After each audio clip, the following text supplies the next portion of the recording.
This week we're looking at the practice of Sabbath.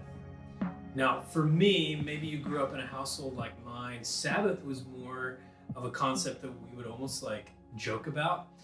My parents would have me mow the lawn on Sundays, and I would just always say, no, I can't. It's a Sabbath, like God forbids it. But we didn't really put much practice into an actual Sabbath. And for me, some years back, I attended a talk by a man named Pete Scazzero, who's a pastor in New York, and he was the first one who challenged me with this concept of taking an actual 24-hour period. And as I began to explore Sabbath a little more, I realized like this is the perfect practice for us in America. Because we are so accustomed to producing and making things and constantly hustling. And Sabbath goes back to the Israelites who were slaves for years and years. And we see that God establishes and gives the gift of the Sabbath to the Israelites to remind them that they were not created to be human doings, but human beings. And I just love that concept. They're not robots or machines. And I just want to read this quote. Walter Brueggemann talks about Sabbath in an interesting way for us as Americans in a capitalistic society. Sabbath as resistance. He has a great book I would recommend. He says this: in our contemporary context of the rat race of anxiety, the celebration of Sabbath is an act of both resistance and alternative. It is resistance because it's visible insistence that our lives are not defined by the production and consumption of commodity goods. And I just love that concept of like Sabbath can be a way for us to be countercultural because everything else in our lives says do. And then we take a moment and we turn things over to God and we just relax in His presence. So Keith, I'm just curious, like for you, what's been your experience? I know we grew up in similar backgrounds. Like, what has Sabbath meant for you, and how have you employed that in your normal day life? Yeah, I think it's that last little bit that you said, especially of just the trust piece. You know, of just we're kind of turning things over and reminding ourselves that if we don't do things for 24 hours, like the world will still exist. You know, right? We're not the center of the galaxy, of the universe, even our own lives for the most part. And so, yeah, Sabbath was something that just kind of, I always wondered why people got so mad about it with Jesus in the New Testament and didn't really fully understand. And for me, I think it was Eugene Peterson that really unlocked a lot for me about it when he talked about it as praying and playing, you know, being prayerful, reminding ourselves of God with us and God taking care of us, and just enjoying life of just how can I play in kind of the presence of God. And you know, us as parents, we know how joyful it is. Just look at your kid playing, and that you provided space for them to have that and to enjoy life. And how when I do those things that bring me joy and bring me contentment, that rest, that God looks at me with delight and says, that's it. That's what I want you to do. Yeah, I love that because that was something revolutionary for me. Pete Scazzero, back to him, he uses 4 words when he talks about Sabbath. He says stop.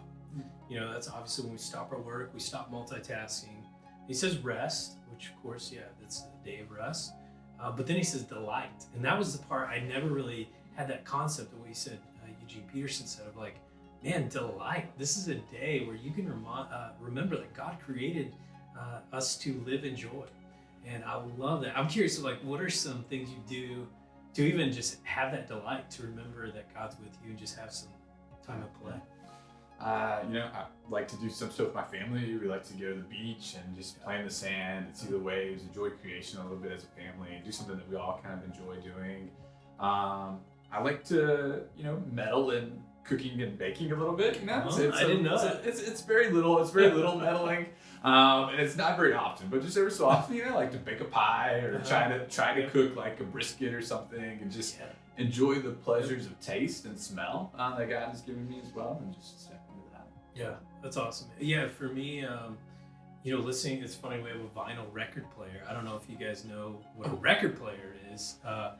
But I have a vinyl player at home, and that's just something I love to do, is put one on and it's slow down and just listen to music and just not have my phone with me, but just enjoy like this beautiful music.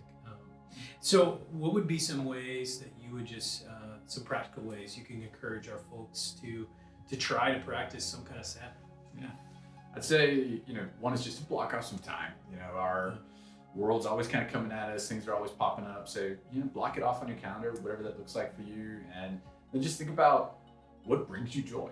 What makes you feel contentment, rest, joy, happiness, and just step into that with God and invite God into that space and just kind of be open to the fact that you can experience that thing, whatever it might be, with God.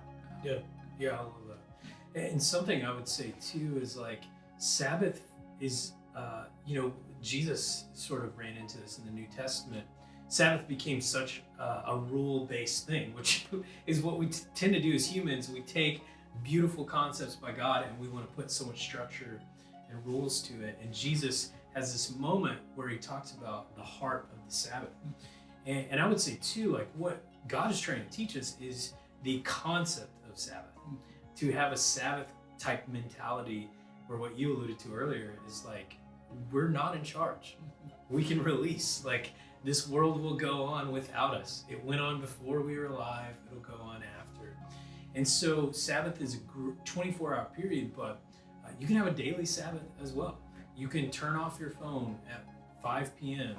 and decide not to look at it until the night or something like that, or you can refuse to answer emails. So that'd be my last thought is like, man, I want us to learn how to be Sabbath kind of people that learn how to rest in every moment and trust God. So this week, talk with your groups, talk with your family. What would it look like to have a day and times and mentality where we could turn everything over to God and enjoy the fact that we're alive?